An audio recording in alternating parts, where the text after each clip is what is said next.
अनंत coat ब्रह्मांड का एक रति नहीं भारे, सतगुरु पुरुष कबीर हैं ये कुल के सिरजनहारे। नमो नमो सत्य पुरुष को नमस्कार गुरु की नहीं, सुर नर मनिजन साधुआ संतो सर्वसदी नहीं। सतगुरु साहेब संत सब दंडो तुम प्रणाम, आगे पीछे मध्य हुए तिनको जा कुर्बान। नराकार निर्विषम काल जाल व बंधनम, निर्लेपम निज निर्गुणम अकल अनुबेषुंदनम।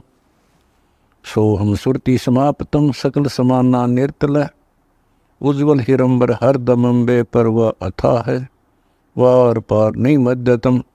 अनाहद मंत्र सुखसलाद मंत्र, अजोख मंत्र बेसुन मंत्र, निर्वाण मंत्र थीर है। आदि मंत्र युगादि मंत्र, अजल अभंगी मंत्र सदा सत्संगी मंत्र, लौलीन मंत्र गैर गंभीर है। सोहम सुभान मंत्र अगम अनुराग मंत्र, निर्भय अडोल मंत्र निर्गुण निर्बंध मंत्र, निश्चर मंत्र नेक है। गैबी गुलजार मंत्र, निर्भय निराधार मंत्र, सुमृत सुकृत मंत्र, अगमी अबंच मंत्र, अदली मंत्र अलेख है।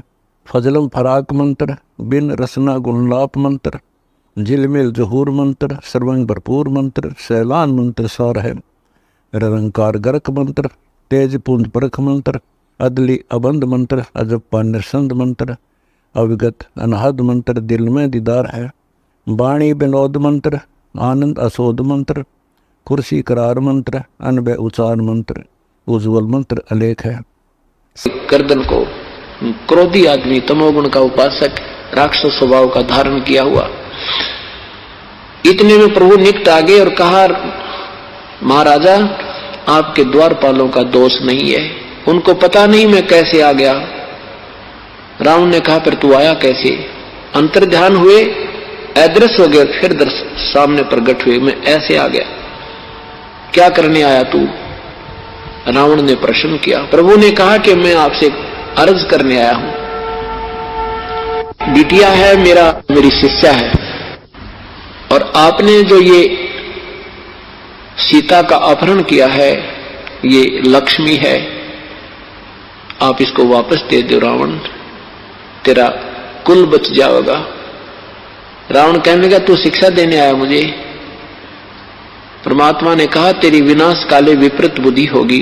रावण तो इंसान नहीं शैतान है, क्योंकि परमात्मा संत निडर होते हैं, वो अपनी सत्य कहते हैं, इसको कड़वी लगे चाहे मीठी, इसका उद्धार होना होगा तो हो जाएगा, न तो मर कुएं में पड़ गए। कहते हैं जेता मीठा बोलवा तेता संत ना हो। इतने में रावण ने गुस्सा आ गया कि मेरे को कह रहा कि तू शैतान है। अब तलवार निकाल कर वहीं से इतने ऊंचे आसन पर बैठा था, नीचे छलांग लगा दी, पैड़िया में कभी नहीं आया, और इतना क्रोधित हो गया कि इसके टुकड़े टुकड़े कर देता हूं। परमात्मा ने एक झाड़ू की सीख ले रखी थी हाथ में, झाड़ू की सीख, अंतर्यामी थे, और वह सीख ऐसे कर दी उसकी तलवार के सामने। रावण जैसा योद्धा जिसने राम के छक्के छुड़ा दिए थे एक बार, वो तो विभीषण ने बताया कि इसके नाभि में अमृत है, और वो भी काफी दिन से लगा रहा, वो नाभि में तीर भी नहीं लग पाया था, इतना प्रबल योद्धा था। और एक सीख का तलवार मार रहा है, ऐसे लग रही जैसे लोहे के थंब का लगती है, कड़ाके उठ कड़ाकड़ हो रही है। और 70 बार उसने आक्रमण किया, वार किए, लेकिन सीख को निशान भी नहीं हुआ। रावण को पसीने आ गए, देखा कि ये तो कोई प्रबल शक्ति है, लेकिन अभिमानी प्राणी में ये एक विशेष अवगुण आ जाता है, वो नीची गर्दन नहीं करता। सामने ऐसी परम शक्ति देखकर भी उसने नहीं माना कि ये कोई अजब शक्ति है, इंसान होता तो चरणों में गिर जाता, वो शैतान हो चुका था। और गलत ज्ञान और गलत साधना से इन नकली गुरुओं का किया हुआ ये विनाश है। ये तो देख लिया कि मारने से नहीं मर रहा, मायूसा होकर अपनी गद्दी पर विराजमान होता हुआ कहता है कि तुझे जाना है तो जा, मैंने तेरी बात को कोई ध्यान नहीं देना। परमात्मा कहता है, जैसे तेरी इच्छा रावण, हम जा रहे हैं। अंतर्ध्यान हो गए परमात्मा। और मंदोदरी से कहा, बेटी मैंने अपना जो कहना था कह दिया, वो नहीं मान रहा है। तब मंदोदरी ने कहा, प्रभु मेरे लिए आपने कष्ट उठाया, उस निकम्मे के आप शब्द सुने, मैं अक्षमा याचना करती हूं और प्रभु अब मुझे कोई दुख नहीं आएगा अगर ये मर भी गया था। कहने का भाव ये है कि परमात्मा ने अपना पूरा प्रयत्न किया और समझाने की चेष्टा की, क्योंकि हम सब आत्माएं कबीर साहिब की हैं।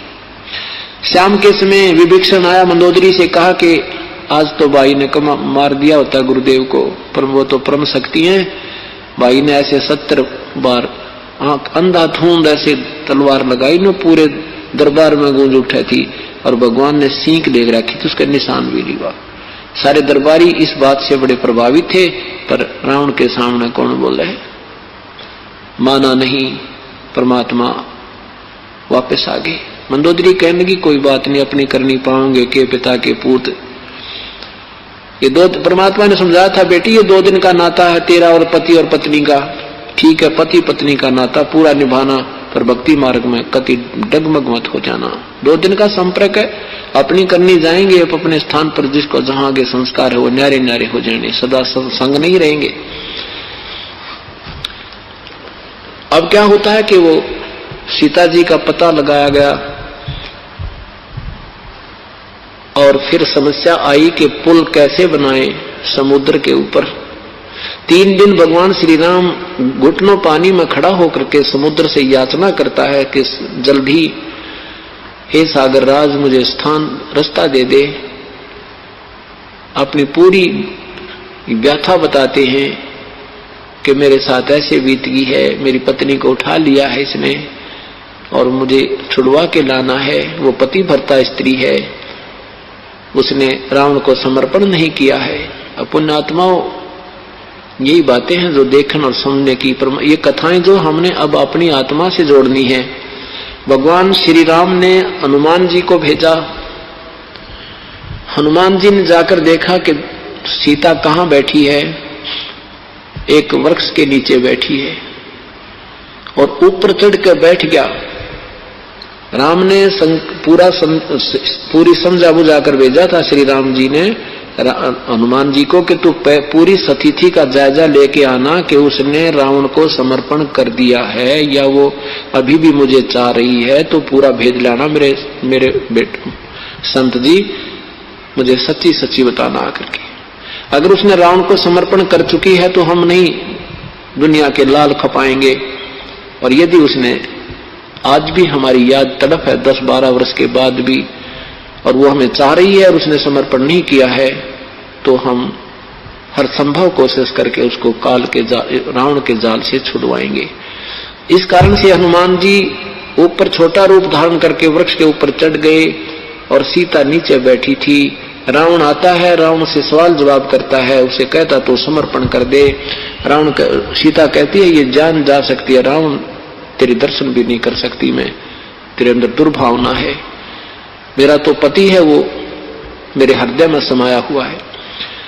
इस तरह की बातें करके वो रोज सता कर चला जाता था। राक्षसनियों को उनको कह जाता था इसको सताया करो, ये समर्पण कर देवे। सीता मैले कुचले कपड़े पहने, आंखों में आंसू भरे बैठी थी। तब सारा कुछ देखकर जब हनुमान जी नीचे आए, उन्होंने ऊपर से वह मुद्रा अंगूठी डाल दी, भगवान श्री राम ने दी थी। अंगूठी जब सीता जी के गोडों में आकर गिरी, सामने गिरी, तो वो जानकी श्री राम के नाम की लिखी हुई अंगूठी है। ऊपर बंदर बैठा है, मेरे पति को किसी ने मार दिया होगा, अंगूठी इस बंदर के हाथ लगी या यहाँ गिर गई इसके हाथ, तो कहने लगी रे बंदर मेरे क्या होगा मेरे पति को, वो जीवित तो हैं। हनुमान जी नीचे आता है कि माता रो मत, ऐसी कोई बात नहीं है, उनको कौन मार सकता है, मैं उन्हीं में भेजा हूं और ये अंगूठी दी है। और उसने कहा कुछ ये अंगूठी देना तब तुझे पहचानेगी हनुमान, नहीं तो वो पहचानेगी नहीं, तेरे पे विश्वास नहीं करेगी, वो बहुत डरा दी है राक्षसों ने। तेने बोली रे तन डरा दी थी मैं, कति पहले मरी पड़ी थी, पहले मैं बहुत दुखी थी और फिर तूने ये अंगूठी डालकर और मेरा दिल कति कमजोर कर दिया। अब इस तरह की स्थिति विचार देखकर सीता के ये स्थिति देखकर हनुमान जी को बड़ा गुस्सा आ गया। पहले तो वह पहरेदार कुटे, फिर वो 9 लखा बाग पाड़ पाड़ के और फेंक दिया समुद्र में, उद्मस्त तार दिया। हाँ, उससे पहले सीता से कहा माता मुझे भूख लगी है। इस क्रिया से पहले सीता से कहा माता मुझे भूख लगी है, मुझे भोजन कराओ। और बोली भाई ये बेटा, कहने लगी हनुमान जी मेरे बस की बात नहीं भाई, यहाँ कोई बाग में कोई वो अपने आप गिर गया हो ना, फल तो तोड़ कर वो खा लिए बेटा, मुझे तोड़कर खाना भी अलाउड नहीं है, और तू भी मत तोड़ना ना, मुझे बहुत सताएंगे। अब इतनी बात सुनकर हनुमान जी ने सोचा भी ये तो अच्छे बेवकूफ आदमी, और खाना भी दूबर कर रखा हमारी माँ का। तो तब उसने सारे बाग, पहले तो छक्या पूरा, क्यों 5-4 मन में तो छकने थे, इससे तगड़े हनुमान जी थे। सारे फल तोड़े, कुछ कच्चे पक्के तोड़ पाड़ कर सब फेंक डाला, उद्मस्त तार दिया। रावण ने सैनिक भेजे, वह गढ़ दिए सारे। लंका को फूक फाक कर हनुमान जी वापस आए। सीता जी ने उसको कहा कि ये कंगन ले जाओ मेरा, नहीं तो वो विश्वास नहीं करेंगे तेरे पे। इस मेरे कंगन को जो उन्होंने पहन रखा था, एक कड़ा 2 थे, एक कंगन दे दिया हनुमान जी को कि कंगन लेके जा, और श्री राम इसको देखकर मुझे पहचानेंगे कि सचमुच तो मेरे से मिलकर गया, नहीं तो वो विश्वास नहीं करेंगे। अब हनुमान जी सुबह सुबह वो कंगन लेकर के और आकाश मार्ग से चल पड़े। आगे जाके एक पर्वत के ऊपर वो उतर गए। सुबह सुबह का समय था, एक सुंदर सरोवर भरा था, साथ में एक सुंदर सरोवर, पानी का अच्छा पानी था। समुद्र का पानी खारा होता है, वो एक अलग से पानी था पहाड़ों के बीच में। तो हनुमान जी ने सोचा ये स्नान कर लेता हूं, सुबह सुबह का समय है। उस कंगन को एक पत्थर पे रख के और स्नान करने के लिए उस तालाब में प्रवेश कर गए। लेकिन दृष्टि उस कंगन पर थी कि कहीं कोई इसको उठा ना ले, बंदर, और कहीं ऐसा ना हो इसको उठा ले और मेरे पर विश्वास ना करे भगवान। तो जैसे सर्प की मणि पर बच्चे, गऊ की बच्चे पर नजर होती है, ऐसे एक नजर उस कंगन पर, और स्नान कर रहे थे। इतने में एक बंदर आया और कंगन उठाकर भाग लिया। अब हनुमान जी भाग लिए, न्यू के न्यू पीछे भाग लिए कि ये निकम्मा कहीं समुद्र में ना फेंक दे इसको। पीछे पीछे हनुमान जी, आगे आगे बंदर, अंदर बंदर भाग के एक ऋषि के आश्रम में प्रवेश कर गए, ऋषि मुनिंदर के आश्रम में। और वहां जाकर के उसने देखा, हनुमान जी के देखते देखते एक घड़े में, एक बहुत बड़े घड़े में वो कंगन डालकर आगे भाग गया। तो हनुमान जी ने राहत की सांस ली कि चलो कंगन डाल तो गया, ये मटके में तो निकाल लूंगा अब तो, तब आराम से चले। आकर देखा उस मटके में तो काफी कंगन पड़े थे, वो तो भरा पड़ा था ऐसे कंगनों का, सेम टू सेम, कोई अंतर नहीं उनमें। अब उन इतने कंगनों को देखकर हनुमान असमंजस में पड़ गया, भी मेरे वाला कौन सा है। तब ऋषि के पास आया, ऋषि जी के पास आए हनुमान जी, कहा ऋषि जी ये बंदर मेरा कंगन उठा लाया, इस घड़े में डाल दिया। ऋषि जी ने कहा उठा लो बजरंगी, ले जाओ, आपका मटके में डाल रखा तो ले जाओ अपना कंगन उठा लो, आओ जलपान करो फिर। तो हनुमान जी कहते हैं कि ऋषि जी उसमें तो ना जाने एक जैसे कितने कंगन हैं, मुझे मालूम नहीं मेरा कौन सा कंगन है। मुनि ऋषि जी ने कहा कि आजा बैठ जा पवन पुत्र, मैं बताता हूं तेरा कंगन कौन सा है। फिर वो सारी कहानी सुनाई। हनुमान जी वो परमात्मा और है, ये भगवान नहीं है ब्रह्मा विष्णु महेश, ये पूर्ण शक्ति नहीं है। और ये तेरा राम और ये सीता तो 30 करोड़ बार तो ऐसे ही अपहरण हो लिया और ये वापस आ ली, और ऐसे ऐसे सारी कहानी करा कितने बार। ये 30 करोड़ तो राम, ये विष्णु अर्थात ये राम चक्कर काट चुके यहाँ पर। और जितनी बार भी ये प्रक्रिया हुई है तू ऐसे ही आया है, ये हनुमान आता है एक, और वो ऐसे ये बंदर को मैंने ड्यूटी ला रखी है, और ये तुम्हारा भ्रम तोड़ता है पर तुम मानते कति नहीं। सारी कहानी बताई कि ऐसे आते हैं और ऐसे ही ये बंदर इसमें डाल जाता है और ले जा कोई कंगन उठा कर तो मिला लेना सीता जी के दूसरे कंगन दे न्यू का न्यू भाई, एज इट इज है यो।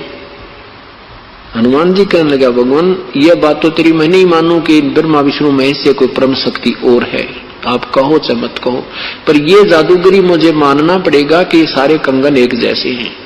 परमात्मा ने कहा कि ये ऐसे 30 करोड़ राम हो जा लिए जीत जीत कर जंग में। तो श्री हनुमान जी ने कहा कि देखो ऋषि जी, प्रत्येक बार हनुमान आता है और यहां डाल जाता है और कंगन लेकर भी जाता होगा। हाँ, कंगन लेकर जाता है। इस घड़े में मेरी शक्ति से ये एक शक्ति है, इसमें ये वरदान है कि ये एकदम फोटो स्टेट कर देता है इसका। इसमें जब ये कंगन गिरते ही 2 हो जाते हैं। आपको नहीं यकीन है तो एक कटोरी दे दी उठाकर कि इसको डालकर देख मटके में कटोरी डाली, 2 एक सी होगी। हनुमान जी शांत हो गए, उठा के एक कंगन को और चला गया। चले गए तो पता चल गया, तय हो गया। अब हनुमान जी ने जब जाके बताया कि सीता जी श्री राम के पास है, उस रावण के बाग में है, तो श्री राम जी हनुमान जी को एकांत स्थान पर ले गए। पुण्यात्माओं देखना, ये सब प्राणी हैं और सबके अंदर एक जैसी ही वृत्ति है। अब उसने हनुमान जी से क्या पूछा, हनुमान जी मेरे सिर पे हाथ रख, मेरे संत जी झूठ ना बोलना, तू सच बताना। कहा जी बोलो क्या क्या बात है। तो ऐसे जैसे पुलिस वाले पूछा करे ना, बात न घुमा फिरा के मुलजिम को उसकी जो ना सच्चाई जानने के लिए, तो कहता भाई एक बात बता हनुमान जी, भोजन तो बहुत अच्छा खाया होगा तुमने, कहाँ रोटी खाई? वहां श्री रावण के घर गए थे क्या? राज दरबार में खाई या घर पे गए थे? और सीता ने कैसे कपड़े पहन रखे थे? हार श्रृंगार तो किया होगा ना उसने, क्योंकि वो तो रावण तो बड़ा समृद्ध राजा है। हनुमान जी बालक थोड़ा था, सारी समझ था कि श्री राम जी कौन सी तरीके से पूछ रहे हैं। श्री राम ये पूछना चाहते थे कि हनुमान जी कोई बता दिए कि मैं वहां खाना खाने गया था, तो तब क्या बताया कि हे भगवान आप परमात्मा हो और माता के विषय में ऐसी शंका करना आपको शोभा नहीं देता। माता का जो चेहरा था वो नहीं है जो पहले था। आंखों से आंसू आपके वियोग में समाप्त नहीं हो रहे और फटे पुराने कपड़े उन्होंने पहन रखे थे। और मुझे आहार का बात सुनो कि उन्होंने कहा था भाई ये तोड़ के भी फल मत खाना, भाई कोई नीचे गिरा हुआ तो हनुमान अपना पेट भर ले, वृक्ष से तोड़ के मत खाना। कोई वृक्ष से टूटा हुआ अपने आप फल हो तो मुझे भी इसी का आदेश है खाने का, इस बाग से मैं फल तोड़कर नहीं खा सकती।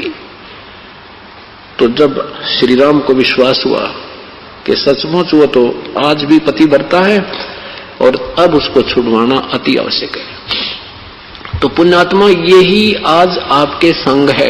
ये कथा सुनाने का उद्देश्य कोई ये नहीं था, क्योंकि परमात्मा और संत और असंत की कथा सुनाने से आत्मा में विनम्रता आती है, शिष्टाचार ग्रहण होता है, बुराइयों से दूर होना हो जाता है, उसके होने वाले अवगुणों से और हानि से हम परिचित होते हैं। साथ में परमात्मा ये बताना चाहता है कि आप भी आज इस काल रूपी रावण की कैद में हो। आज तुम्हारे अंदर वही पति भरता पद उस परमेश्वर की तरफ होगा और यहाँ की कोई इच्छा आपके मन में नहीं रहेगी, चाहे आपको राष्ट्रपति बनावे, चाहे स्वर्ग का मालिक बनावे, आप यहाँ कुछ नहीं चाहोगे। ऐसी तड़फ आपकी हो जाएगी, या ऐसे अलूने से रहने लग जाओगे जैसे सीता जी रहती थी। तब वो परमेश्वर आपको इस काल से छुड़वा कर ले जाएगा। जो पति भरता जमी पर जो जो धर है पावे, समृत झाड़ू देते हुए ना काटा लग जावे। जब हम इतनी लगन और ऐसी आस्था उस परमेश्वर में पुनः बनाएंगे, तब वो परमात्मा इस काल के गेलान लड़के हमारे सौ झंझटाने मिटा के और आपको यहां से छुड़वा कर ले जाएगा। अब समय आया कि पुल कैसे बनाया जाए। जब सभी प्रार्थनाएं रावण ने फेल कर दी, सब महापुरुष, सब दूतों ने भी, राजदूतों ने जाकर अंगद जैसे महापुरुषों ने भी, जामवान जैसे ने भी प्रार्थना की, लेकिन दुर्बुद्धि रावण नहीं माना। आखिर में युद्ध करना ही निश्चित हुआ। तो अब समुद्र पर पुल बनाने की समस्या आ गई। 3 दिन तक भगवान श्री राम घुटनों पानी में खड़ा होकर सागर राज से प्रार्थना करता है और अपनी सारी व्यथा बता रहा है, लेकिन 3 दिन तक तट से मत समुद्र नहीं हुआ, कोई रास्ता, कोई जवाब नहीं मिला। तब श्री राम ने कहा कि अर्जुन निकाल मेरा अग्नि बाण, ये लातों के भूत बातों से नहीं मानते, अब इसको फूंक डालता हूं। जो ही श्री राम ने तीर उठाया, अग्नि बाण चढ़ाया प्रत्यंचा पे और उसमें से लपटें निकलने लगी, तब ब्राह्मण रूप बनाकर और बाहर आया समुद्र और करबद्ध होकर कहा, प्रभु मत फूको मुझे, इसमें ना जाने कितना संसार वसा हुआ है, और यदि तुम समुद्र को जला भी दोगे तो आप ये खंडहर बन जाएगा, बहुत बड़ा गड्ढा बन जाएगा, आपकी सेना फिर भी नहीं जा सकती। आप ऐसा काम कीजिए, सर्प भी मर जावे और लाठी भी ना टूटे।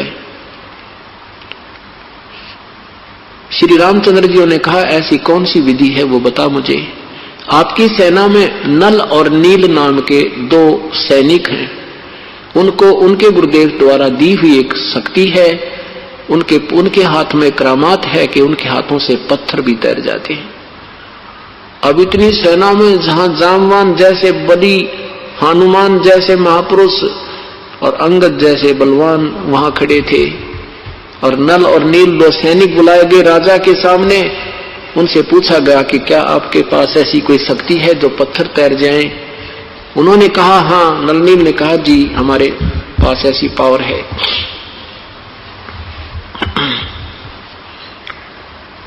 तो श्री राम ने कहा कि भी अपनी ये क्रिया करके दिखाओ मुझे, एक बार मुझे एक्सपेरिमेंट करके दिखाओ ताकि मेरा मन संतुष्ट हो, मुझे विश्वास हो।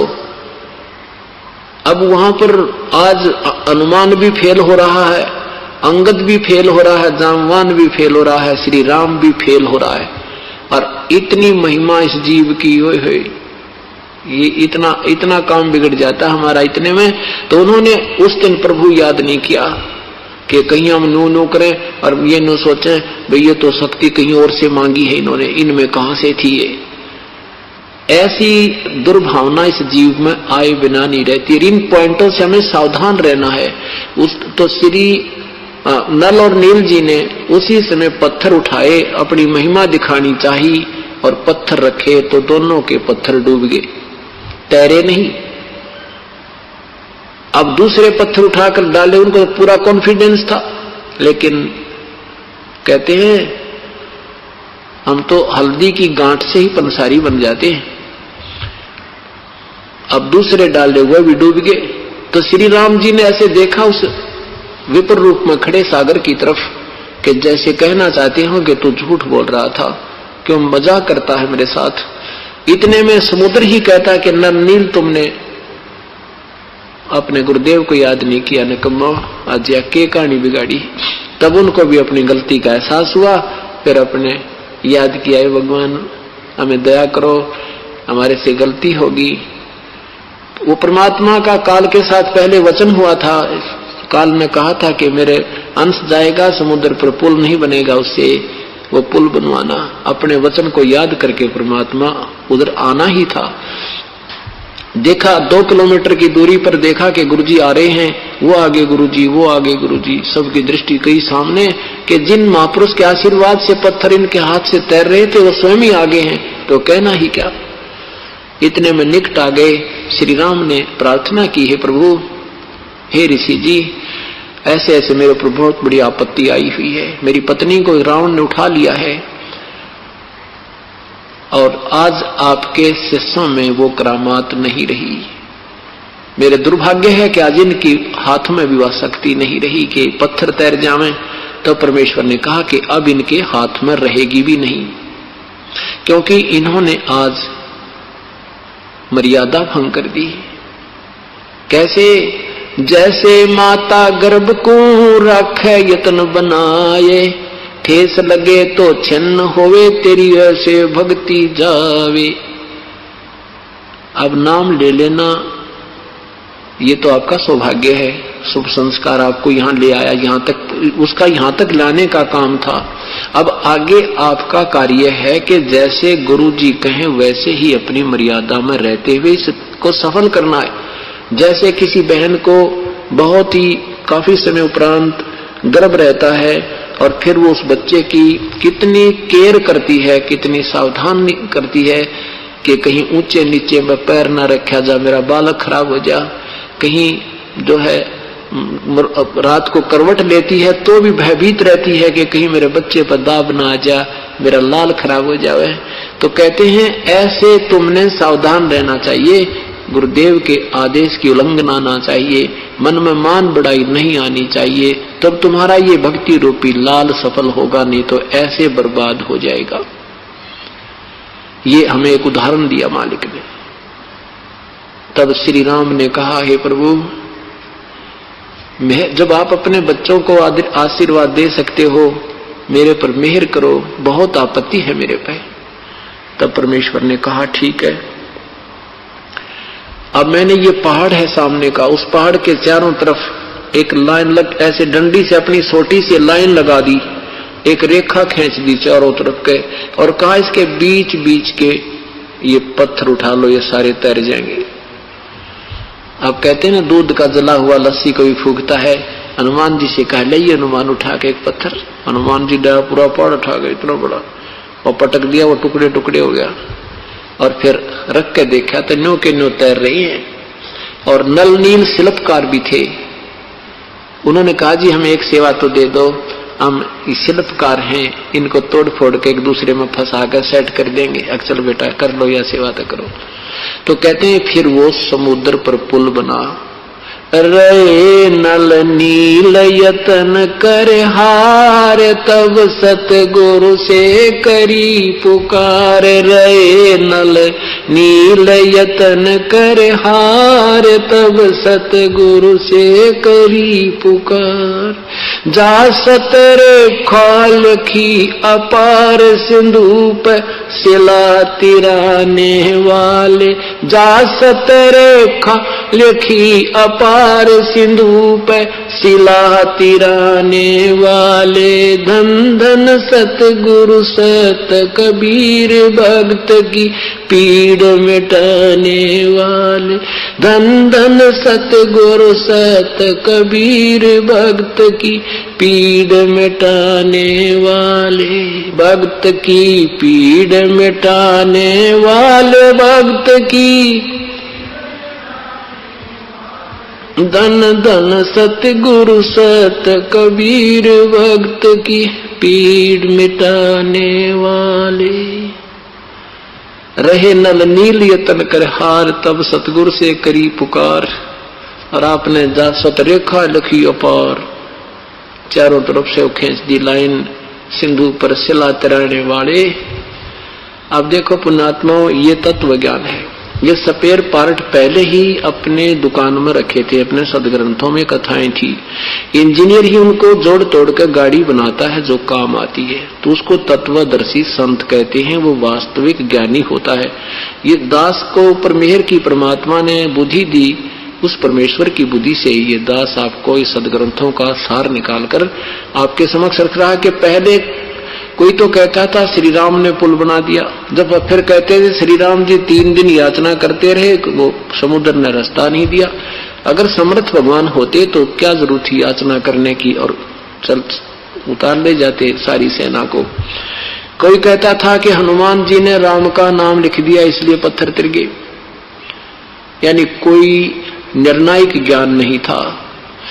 हनुमान जी क्या करते थे, एक नियम है ये कि पहले राम तो श्री रामचंद्र के बाद राम मानने के यही राम होगा, नहीं, इससे पहले भी राम नाम प्रचलित था। इनका तो जन्म भी नहीं हुआ था। सतयुग में भी महर्षि वाल्मीकि जी भी मतलब ओम नाम जपते थे, लेकिन बोलते थे राम कहते थे। जैसे कहते भाई राम राम जप ले, राम राम भाई, राम का नाम ही श्रेयकर होता है। तो उस समय से राम का नाम प्रचलित है।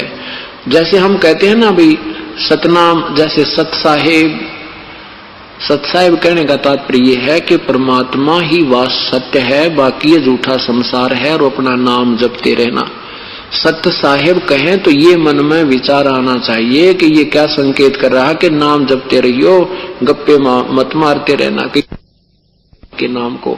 ऐसे ही ऋषिजन ओम नाम देते थे। महर्षि वाल्मीकि जी भी ओम नाम जाप करते थे, और इस काल ने कहा कि मेरा जाप तो बोल बोल कर सुमन करना होता है। तो ये ओम ओम ओम ओम ओम ओम ओम ओम ओम, और बोलने वाला तो ठीक बोल रहा होता, सामने वाले को ऐसा लगता जैसे ये मैं वो कर रहा है। तो ऐसे ऋषि जी जो जाप कर रहे थे बैठ के, आम दूसरे भगत कहा करते थे कि ये उल्टा जाप जप है, देखो इसने क्या लाभ होगा, मैं वो कर रहा है। तो कहते हैं उल्टा नाम जपया जग जाना, वाल्मीकि भय ब्रह्म समाना। राम राम नहीं जपया, क्योंकि सारा तत्व ज्ञान की कमी के कारण हमने उल्टी बात पकड़ रखी है। अब अन्य संत राम राम ही जाप देने लगे बिना ज्ञान के। ऐसे ही अब कुछ कबीर पंथी सतसाहिब नाम देते हैं, सतसाहिब कर ले बस बेड़ा पार हो जाएगा। कई सतनाम जप ले, सतनाम कोई जाप नहीं है। सतनाम तो सच्चे नाम की तरफ संकेत है जो 2 मंत्र का होता है। तो यह कहानी भाई घनी बिगड़गी, दास एक बताने वाला, इसने बिगाड़ने वाले घने। देखो कब कृपा होगी प्रभु की, कब जागेगी उनके बच्चे, कब समझेंगे इस वास्तविकता को। फिर देखना इन संतों का लांडा लगेगा, ढूंढे भी नहीं पाओगे कहाँ गई सारे हुआ बाई मांडे। इनकी किताबों को चौराहे पर गिर कर फूकिया करेंगे, ऐसे ही बता देता हूँ। जब ज्ञान हो जाएगा कहीं किसी को और का हाथ ना लग जाए, औरों को भी डुबो देंगे इनके नकली ज्ञान। तो फिर क्या होता है, हनुमान जी क्या करते थे, वो ओम नाम जपते थे और एक दूसरे को बोलते थे भाई राम राम के पत्थर भी ढोना और मंत्र मत छोड़ देना। नाम उठत नाम बैठत नाम सोत जागवे, नाम खाते नाम पीते नाम से ती लागवे। और गीता जी के 8वें अध्याय के 7वें श्लोक में कहा कि अर्जुन तू मेरा नाम भी जप और युद्ध भी कर। ऐसे ही वेदों में लिखा है कि नाम, यजुर्वेद अध्याय नंबर 40 के मंत्र नंबर 15 में कहा कि ओम करतु समर कलवे समर कर तुम समर। ओम का नाम काम करते करते सिमरन करो और चलते अपना मनुष्य जीवन का मुख्य उद्देश्य जानकर सिमरन करो और कसक के साथ करो। तो वो क्या सीधे नहीं कहते थे ओम ओम जप ले, न्यू कहने थे, फिर उसका आदेश हो गया जो बोल कह रहा है, वो अधिकारी है नहीं, तो दोनों दोषी हो जाते हैं, उसकी वो आदेश देने वाला भी और स्वीकार करने वाला भी। इसलिए संतों ने एक सांकेतिक शब्द कोड वर्ड बनाया कि ऐसे बोलना तुम राम राम भाई। अब याद है ना गुरु जी का दिया मंत्र, कहीं भूल तो नहीं गा तू। अब फिर दूसरा कहेगा राम राम, अगर वो भूल गया होगा तो शुरू कर देगा संसारिक विचारों में, तो कुछ देर तो करेगा याद, घंटा 10-20 मिनट तो करेगा, आगे फिर कोई और मिल जाएगा वो भी बोलेगा भाई राम राम, उपदेशी को बोलेगा ओहो हाँ राम राम, फिर भूल पड़ जाएगी तो फिर याद दिलाई जाती। ऐसे इस काल के इस लोक में जाप की याद बनाए रखने के लिए ये नाम राम राम कोड वर्ड बनाया था। तो हनुमान जी क्या करते थे, वहां से काफी दूर पड़े था, वो 2-3 किलोमीटर की दूरी पर वो पहाड़ था, समुद्र से काफी दूर था। तो वहां से वो पत्थर उठाकर लाते थे, तो ऊपर वो लिख लेता था मोटे अक्षरों में राम, के सामने वाला देखे और नुपढ़ और अपना लाग जा भक्ति करन। ऐसे वो राम नाम भी लिखते थे, लेकिन उनसे पत्थर नहीं तरे थे। और कोई कहता नल नील न जो ना उनके हाथों में शक्ति थी वो पत्थर तरा दिए। वास्तविक निर्णायक ज्ञान ये दास ने आपको बताइए। अब हनुमान रावण ने ये भी, विवेचन ने ये भी बता दिया था कि रावण की नाभि में अमृत है, इसलिए इसका शीश आपने 10 बार काट लिए, फिर 10 बार वापस आ गए हैं। ये मरेगा नहीं जब तक इसकी नाभि से अमृत नहीं सुखाया जाएगा। तो श्री राम ने वो भी प्रयत्न करते, 10 दिन, 2 दिन हो गए थे, 3 दिन। ये कहते हैं ना 18 दिन में रावण मरा, ये 17-18 दिन तो राम और रावण का सीधा युद्ध उस नाभि के ऊपर टक्करबाजी इनकी। 18 दिन में तो रावण पे वो मरा भी नहीं। तीसरे दिन उसने पुकार करी, मतलब जब 3 दिन शेष रह लिए, जब भगवान से प्रार्थना की, हे भगवान ये नहीं मर रहा है। जब हम हार लेते हैं ना, जब किसी और प्रभु को याद करते हैं। अब ये कहते हैं ना, भाई श्री राम किसने याद करा था, विष्णु शिव जी भगवान ने। अरे कमाल की बात है, शिव जी ये तो एक लेवल के हैं। शिव जी ने तो उनको जो देना था दे दिया सहायता। अपनी 18 पदम नील पदम, 1000 लाख 10 लाख करोड़ अरब खरब नील पदम, 18 पदम ऊपर तक गण भेज दिए थे। और वो उसकी श्री राम की मदद कर रहे थे। जो उन्होंने पहले बार जो प्रार्थना की थी भगवान शिव जी ने, तो उन्होंने 18 पदम अपनी सेना भेज दी थी, श्री राम की तरफ से लड़ रही थी। इतना काम उसने कर दिया था। उसके बाद ये रावण रूण मारना श्री शिव जी के बस का, ना श्री राम के बस का। वो तो पूर्ण परमात्मा से अर्ज करी, क्योंकि ये तो वो आत्मा तो सारी उसी की। हम चाहे ब्रह्मा जी हैं, चाहे विष्णु जी, चाहे शिव जी, श्री राम जी, चाहे श्री कृष्ण जी। तो अपने बच्चों का दुख, निकम्मे बालक ने, माँ बाप भी अपने जो ठीक बालक हो उसकी तरफ होता है, और दूसरे ने मिलकर गड़ा करें निकम्मे को। तो ऐसे ही परमात्मा ने आत्मा की पुकार, और वो दोषी था, वो निर्दोष था। कौन? रावण दोषी था, श्री राम निर्दोष था। तो कहते हैं गरीबदास साहेब दुखते धड़े, परमात्मा उस न्यायकारी यानी निर्दोष पक्ष की तरफ होता है। तो उधर से परमात्मा ने आकर के श्री राम को अदृश्य करके और स्वयं उसकी नाभि में तीर ठोका था, और तब वो रावण मरा था। अब ये है तत्व ज्ञान। आपने सब बहुत देर से बात समझना, क्योंकि हमने युग ऐसा पटा ज्ञान गणे दिन हो गए सुनते ने। तो अगर श्री राम ही मार देता तो 15-16 दिन वो खूब पच लिया था। अब उससे पहले क्या होता है कि एक बार सारी की सारी सेना, भगवान श्री राम भी, लक्ष्मण भी नाग फांस में आ गए। एक सिद्धि, पहले सिद्धि से लड़ाई होती थी, सिद्धि से अग्नि बाण छोड़ दिए जाते थे।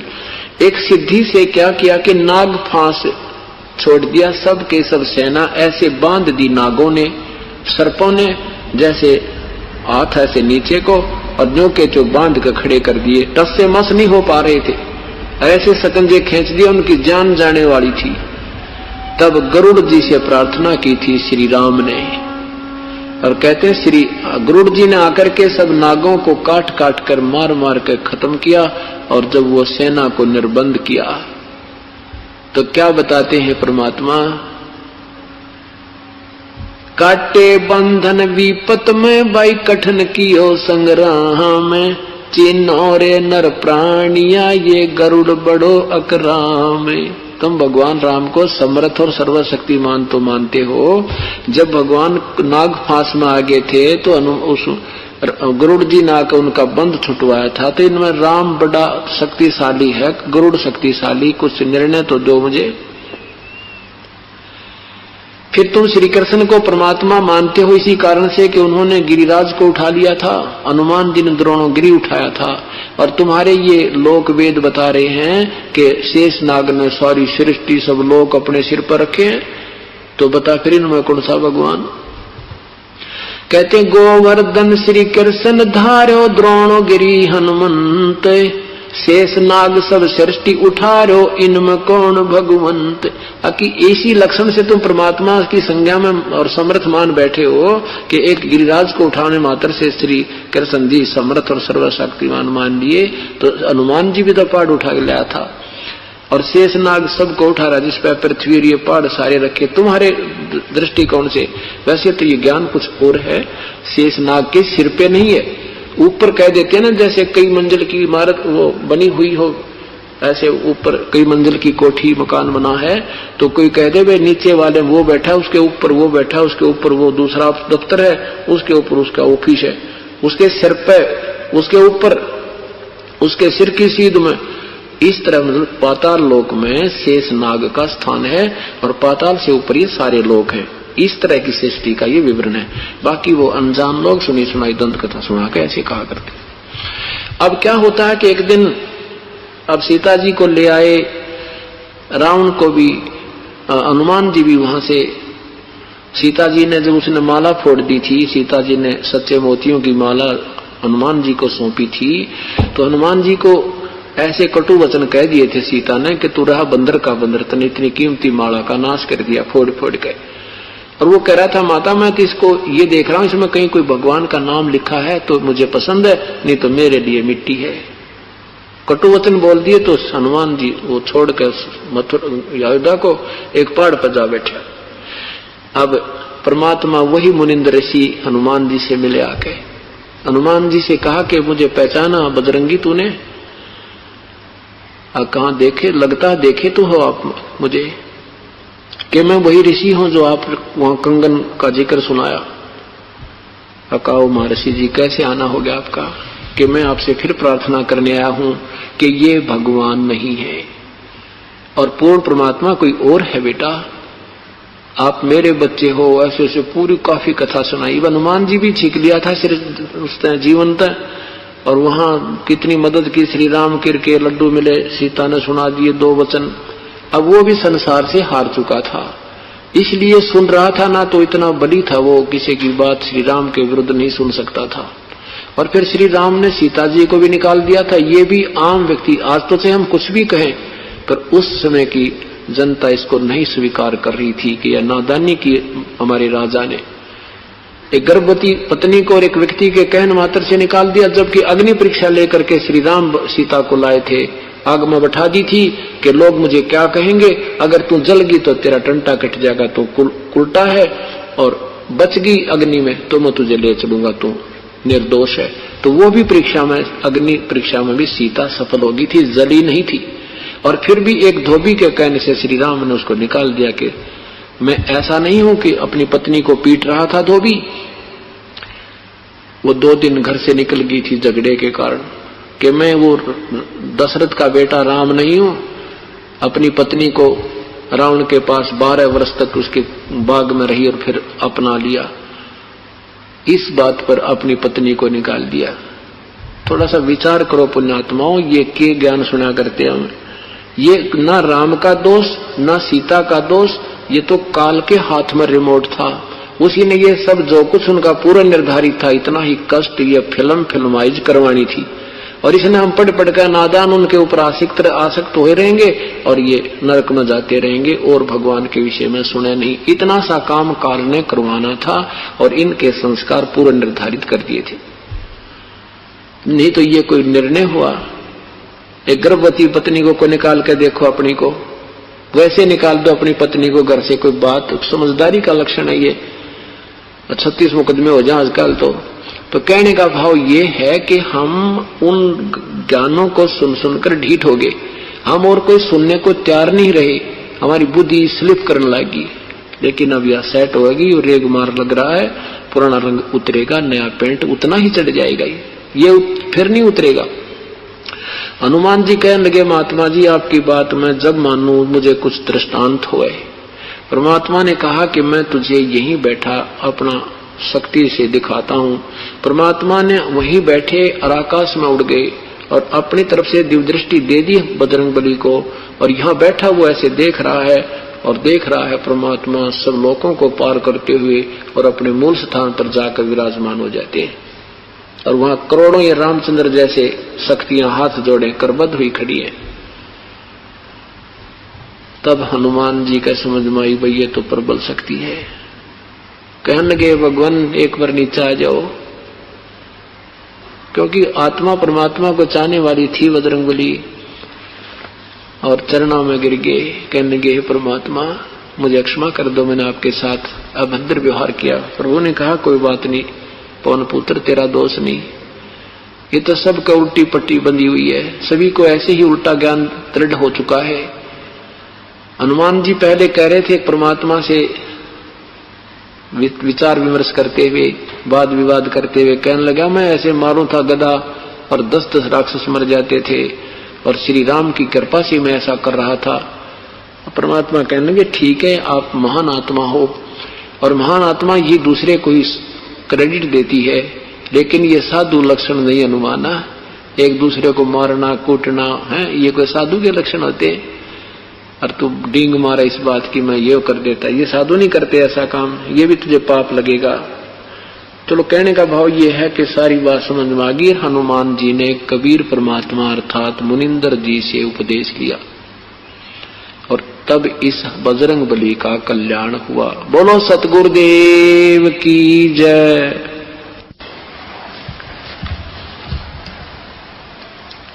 पुण्यात्माएं सुबह के सत्संग में सुन रहे थे, पूर्ण परमात्मा सत्पुरुष जो पूजा के योग्य है, जिसकी सब प्राणियों ने साधना करनी चाहिए और वही पूर्ण मोक्षदायक है, वो परमात्मा चारों युगों में आते हैं। सतयुग में उनका नाम सुकृत रहता है, त्रेता में नाम मुनिंदर होता है,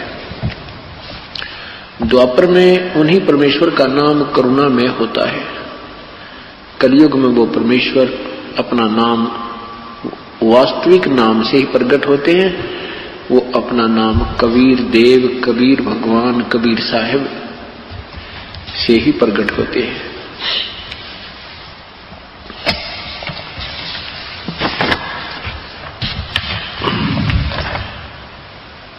उस परमेश्वर के सिमरण के लिए ही सभी सदग्रंथों ने संकेत किया है। जप ले अलख बिनानी संतो, जप ले अलख बिनानी, जप लो अलख बिनानी संतो, जप लो अलख बिनानी। अलख बिनानी वो सबकी पहुंच से दूर जो परमात्मा है, जिसको कोई नहीं देख पाता, उसकी रजा के बिना, उसके द्वारा बताई गई साधना से ही परमात्मा उसको अपने सतलोक ले जाता है। उसके विषय में बता रहे हैं।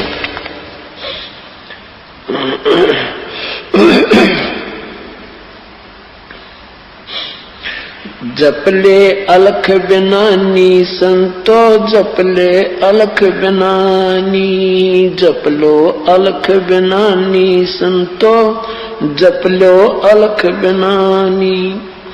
कछ मैच कूरंब बनाए, दौल धरणी ठहरानी, शेष शीस पर सकल पसारा, कादर को कुर्बानी। ब्रह्मा विष्णु महेश गणेशम, सुर नर मुनि जन ज्ञानी, सनक सनंदन पद में रहते वो, नारद मुनि से ध्यानी।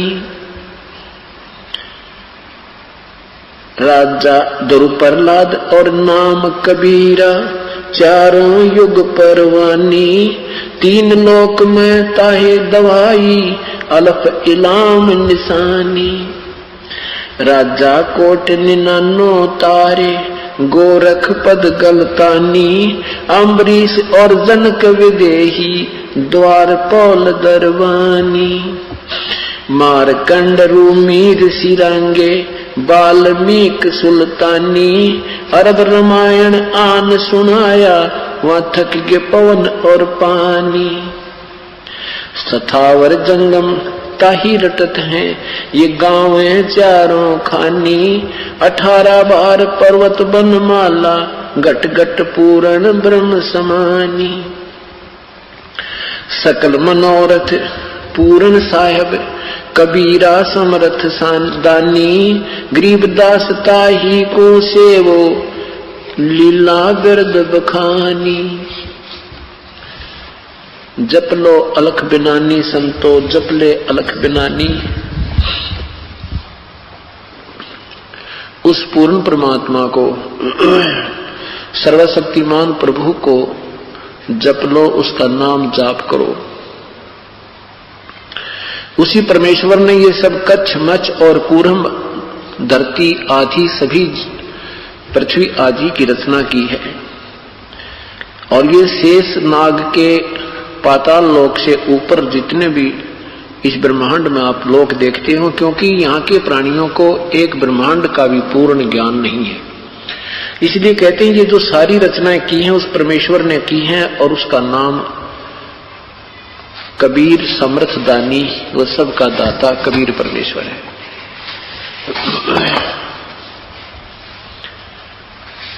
उस प्रभु के नाम को जाप करो, अन्य कोई जाप सिमरण करने का नहीं है।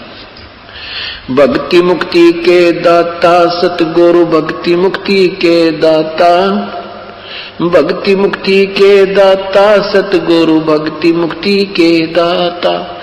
उस परमेश्वर की साधना सतगुरु बिना नहीं हो सकती। परमात्मा के पाने का तरीका पहली कड़ी सतगुरु होते हैं, पूर्ण संत प्राप्त होवे जब बात बने। क्या बताते हैं? पिंड प्राण जिन दान दिए हैं, जल से सिरजे गाता, उस दरगाह को भूल गया, इब कोट कुटुंब कुल कुटुंब से राता।